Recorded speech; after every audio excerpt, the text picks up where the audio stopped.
Saya seorang pelajar SMP, saya ulangan pada saat bulan puasa. Dan apakah nyontek membatalkan puasa?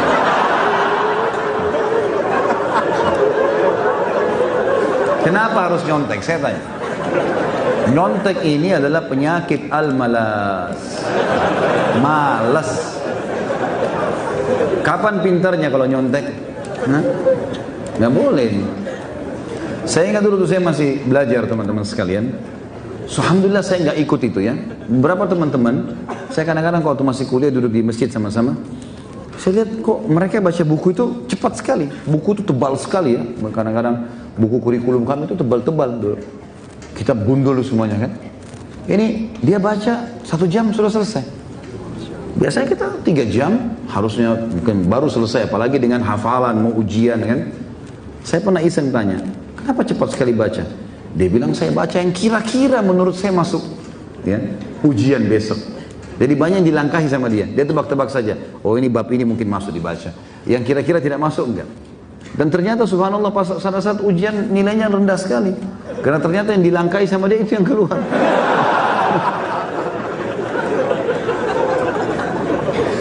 Ini sama kasusnya dengan orang yang suka nyontekin. Dia pikir nggak usah baca. Nanti saya duduk di sebelahnya orang yang pintar. Nanti nanya. Kalau pengawasnya jaga kan tidak mungkin bisa. Dan orang seperti ini teman-teman tidak akan maju. Jangan pernah andalkan orang lain. Ya. Potensi kita sama potensi teman-teman yang juara sama. Sama, betul-betul luar biasa. Dan bergaullah sama teman-teman yang berprestasi supaya kita bersama mereka. Saya sudah rasakan pada saat saya masih kuliah, masih SMP, S1, S2. Saya selalu coba cari teman yang prestasi, saya berteman sama mereka. Dan betul-betul efeknya hampir sama. Karena kalau kita mengikuti langkah orang yang sukses, kita akan akibatnya sama dengan dia.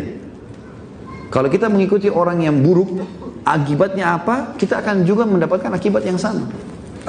Jadi coba berteman dengan orang yang prestasi. Ya. Dan kalau kita berprestasi ada yang mau minta nyontek, jangan dikasih. Nggak boleh. Jadi ini saya bisa panggil anak kalau sebenarnya anak SMP ya.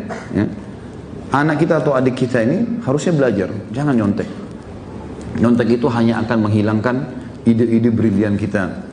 Hanya akan membuat kita vakum, hanya membuat kita tidak percaya diri. Banyak negatifnya. Nggak usah, belajar. Nah, dan harus bisa. Selalu sugestinya saya bisa. Baca, hafal, jangan malas teman-teman sekalian. Dan hindari semua teman-teman yang buruk sehingga kita tidak tercemar seperti mereka ya.